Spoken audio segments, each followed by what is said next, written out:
Now, it's the month of June, and as we go into the month fully, we would like to recognize Men's Mental Health Awareness Month. It's a critical time to raise awareness about the unique mental health challenges that men face. To that effect, we are focusing on challenging toxic masculinity and reducing the stigma associated with men's mental health issues on today's Wellness Central. Now, men's mental health is often overshadowed by societal expectations and also stereotypes. I can tell you that because I'm a man. Many men feel pressured to conform to notions of toughness and emotional stoicism, leading to a reluctance to seek help when struggling with mental health issues. Toxic masculinity can exacerbate these challenges, making it difficult for men to express vulnerability and seek the support they need. Today, we aim to break down these barriers and encourage men to prioritize their mental health. And joining us is clinical psychologist, mental health advisor, Dr. Olumide Okeowo. You are welcome, so good to have you here. Thank you. It's a pleasure being here. It's wonderful to have you join us, by the way. So, Doctor, first off, let's ask why it's very important for men to actually unburden themselves when it comes to their mental state.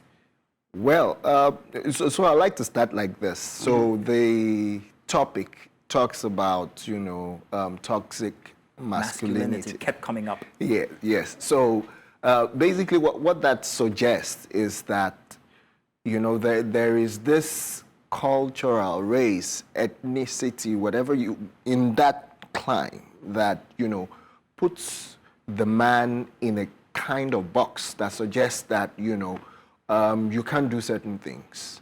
You can't show emotions. You can't, be yourself.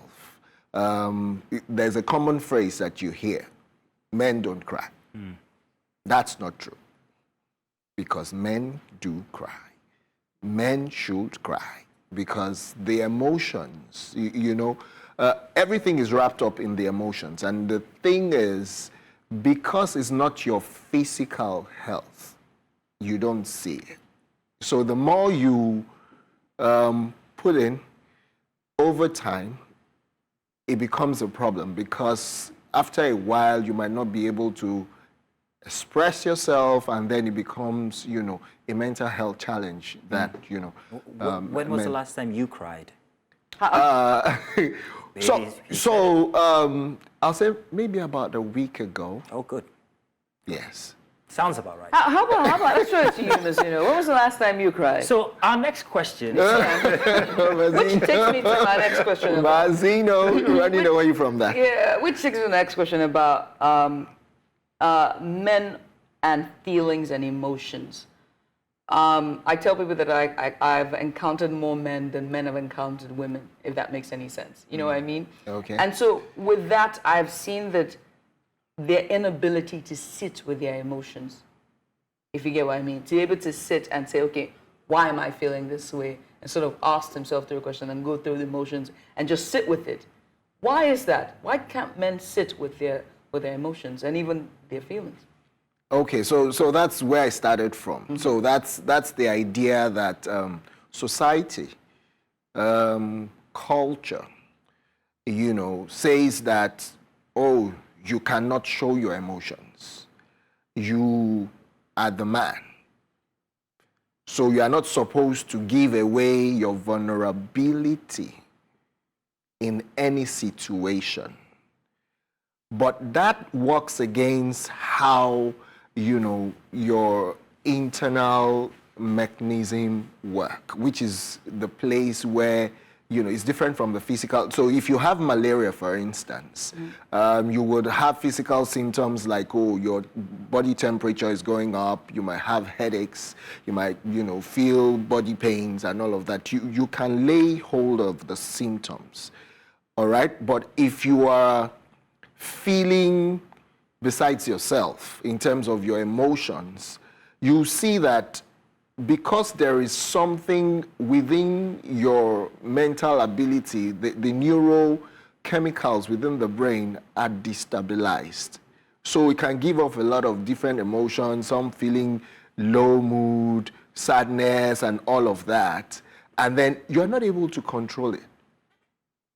So in the realm of mental health, we're talking about your cognition, the things you think about, the feelings, and the behavior.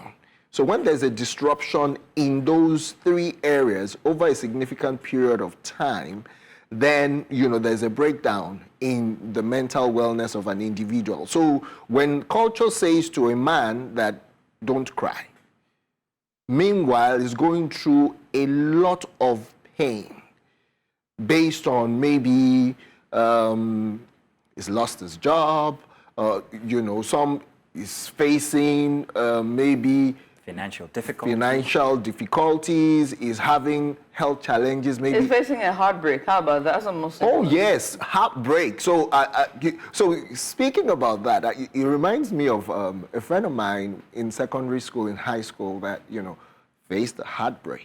He didn't go to school for 2 weeks. I'm sure he's listening here. So we're talking maybe about a year ago, and I reminded him. He said, "Oh, you remember?" I said, "Yes, I remember." So that's an example. He couldn't go to school for 2 weeks. Wow. What are the effects of keeping these emotions, this toxic masculinity? What does it physically do to a man? Well, it can break you down. It can lower your productivity. For instance, in the work environment, you see that, oh, this man is a high flyer. All of a sudden, he begins to make mistakes on the job. Maybe, he's not concentrating properly.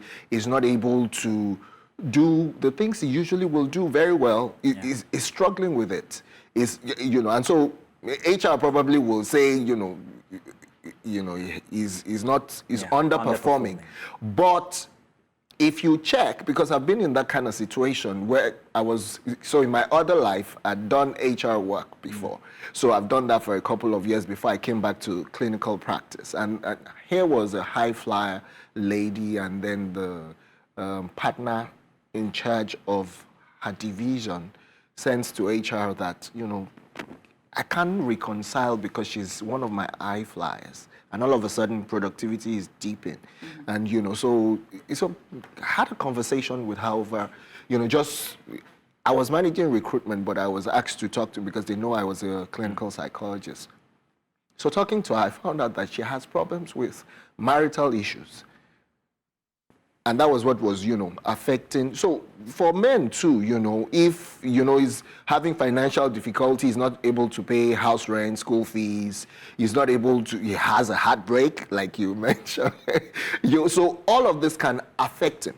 It can make him slow down. It can make him less productive. It makes him, and the culture says, oh, men don't cry. It says men, you have to man up, toughen yourself and all of that. But it is breaking your mental side of things. But are there adverse effects to man up?